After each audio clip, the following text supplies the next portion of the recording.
Bienvenue pour cette nouvelle leçon d'orthographe CM1, CM2. Nous travaillons sur les femmes et les hommes d'exception. Voici la dictée numéro 3, partie 1.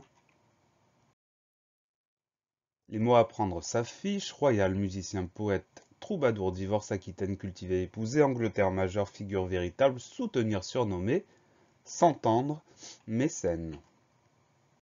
Nous commençons par la première moitié des mots, comme d'habitude. Ils s'affichent à nouveau et nous les étudions un par un. Le premier c'est le mot royal. Le mot royal est de la famille de roi, même si le radical est un petit peu modifié. Royal, on commence par R-O-Y, royal, on a bien le son IE qui va s'écrire avec un Y, donc on fait très attention à ça. Donc R-O-Y-A-L. La seule difficulté de ce mot-là, c'est le Y auquel il faut penser. Royal, R-O-Y-A-L. Le mot royal est un adjectif qualificatif, on peut dire comment est-il, il est royal, on le décline. Avec AL, c'est le masculin singulier, la version de la liste. Masculin pluriel, attention. De royal, on va passer à royaux. Donc le AL se transforme en AUX. Pour le féminin, c'est plus simple. On prend royal, on ajoute le E du féminin, royal, LE à la fin. Et pour le féminin pluriel, on ajoute en plus le S du pluriel, royal, LES à la fin. Voilà pour le mot royal, ROYAL. Le mot suivant, c'est le mot musicien. C'est un mot qui est de la famille de musique, mais le radical va lui aussi se transformer. Première syllabe mu, mu. Deuxième syllabe zi, si. Alors comme dans musique, le son z de musicien, on l'écrit avec un s tout simple parce qu'il est entouré par deux voyelles. Et la fin du mot sien, on va l'écrire C-I-E-N. Donc le son ien de la fin du mot, c'est bien I-E-N. On fait attention à ça, musicien, M-U-S-I-C-I-E-N. Le mot musicien est un nom commun, ça peut aussi être un adjectif, mais dans notre liste cette semaine, on le prend comme nom commun. Il est masculin, mais pour lui, il existe un féminin, donc on va tout décliner. Masculin pluriel des musiciens, avec un S à la fin. Au féminin, attention, on va dire une musicienne, et pour avoir la prononciation musicienne, on va mettre E, deux N-E à la fin. Donc on pense bien à mettre deux N pour musicienne. Et enfin, féminin pluriel des musiciennes, E, 2 N, E, S, en ajoutant le S du pluriel. À la fin, voilà pour le mot musicien, M-U-S-I, C-I-E-N. Le mot suivant, c'est le mot poète. Première syllabe, po, P-O, pas de problème. Deuxième syllabe, et. Pour avoir le son E, on va mettre un E accent grave. Et ensuite, T-E. Donc on va surtout penser à bien mettre un accent grave sur le E pour avoir le son E de poète, P-O-E accent grave, T-E. Le mot poète est un nom commun, c'est un nom qui est masculin, mais comme il existe un féminin, on va tout décliner. Donc le masculin pluriel des poètes avec un S à la fin tout simplement. Attention, au féminin singulier, ça va beaucoup changer, notamment la fin du mot.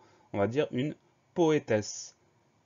Donc à la fin du mot, on va mettre E2SE, mais attention, vous remarquerez que l'accent sur le E va changer de sens. Des poètes, il était grave, une poétesse, il va être aigu. La prononciation du mot le fait entendre, poète, poétesse. Donc on fait attention à ça aussi. Féminin pluriel, on prend poétesse, on ajoute le S du pluriel. Des poétesses avec deux S, ES à la fin. Voilà pour le mot poète, PO, E accent grave, TE. Le mot suivant, c'est le mot troubadour. C'est un mot qui est assez rare, qu'on rencontre cette semaine. Première syllabe, trou, T-R-O-U. Deuxième syllabe, ba, B-A. Et la fin du mot dour, D-O-U-R. Donc c'est un mot qu'on écrit comme on l'entend, il n'y a pas de piège particulier. Troubadour, T-R-O-U-B-A-D-O-U-R. C'est un nom commun, on va dire, un troubadour, donc c'est un nom qui est masculin, mais comme il existe également un féminin, on va tout décliner au masculin pluriel des troubadours avec un S à la fin tout simplement. Alors attention, déjà que troubadour on l'entend pas souvent, mais son féminin c'est encore pire, on va dire une troubadouresse. Donc à la fin du mot troubadour, on va ajouter le suffixe E, 2SE pour former le féminin. Et au féminin pluriel, des troubadouresses avec un S, donc E, 2SES à la fin. Voilà pour le mot troubadour, T-R-U-B-A-D-O-U-R. Le mot suivant, c'est le mot divorce. Première syllabe, di, di. Deuxième syllabe, vor, vor. Dernière syllabe, se, ce. Donc il n'y a pas de piège, pas de difficulté majeure dans le mot divorce, D-I-V-O-R-C-E. Le mot divorce est un nom commun, on dit un divorce, donc c'est un nom qui est masculin. Et pour former son pluriel, on ajoute le S, des divorces avec un S à la fin. Voilà pour le mot divorce, D-I-V-O-R-C-E. Le mot suivant, c'est le mot Aquitaine. Alors le mot Aquitaine, il va commencer par une majuscule parce que c'est un nom propre. Donc A majuscule. Ensuite la syllabe qui, Q-U-I, le son K, on l'écrit avec un Q-U. Ensuite la syllabe T, T-A-I, donc Aquitaine, le son R, on l'écrit bien AI, on fait attention à ça. Et on finit avec ne, N-E, sans surprise. On pense au A majuscule, on pense au son E de Aquitaine qui s'écrit AI. Sinon, pour le reste, tout va bien. Aquitaine, A majuscule, Q-I, T-A-I-N-E. Le mot Aquitaine est un nom propre, c'est un nom qui est féminin et pour lequel il n'existe pas de pluriel. Voilà pour le mot Aquitaine, A majuscule, Q-I, T-A-I-N-E.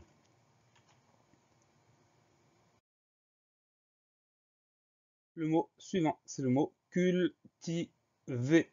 Alors, le début, première syllabe, cul, C-U-L. Deuxième syllabe, ti, T-I. Troisième syllabe, V, V-E accent aigu. Il existe le verbe cultiver qui se termine par ER à l'infinitif, mais là, ce n'est pas le verbe, c'est l'adjectif, donc E accent aigu à la fin. Cultiver, C-U-L-T-I, V-E accent aigu. Le mot cultiver est un adjectif qualificatif. On peut dire comment est-il, il est cultivé. Et on va pouvoir le décliner, masculin singulier cultivé et masculin pluriel, on ajoute le S du pluriel cultivé et S, féminin singulier, on va ajouter le E du féminin cultivé et E, et enfin féminin pluriel, le E du féminin, le S du pluriel cultivé et ES, voilà pour le mot cultivé, C-U-L-T-I-V-E accent aigu. Le mot suivant, c'est épouser. Épouser, c'est un mot qui est de la famille de époux ou de épouse, on va retrouver le même radical. Première syllabe et, on va l'écrire E accent aigu. Deuxième syllabe pou, P-O-U. Troisième syllabe z, on va l'écrire S-E-R. Le son z s'écrit avec un S, puisqu'il est entouré par deux voyelles.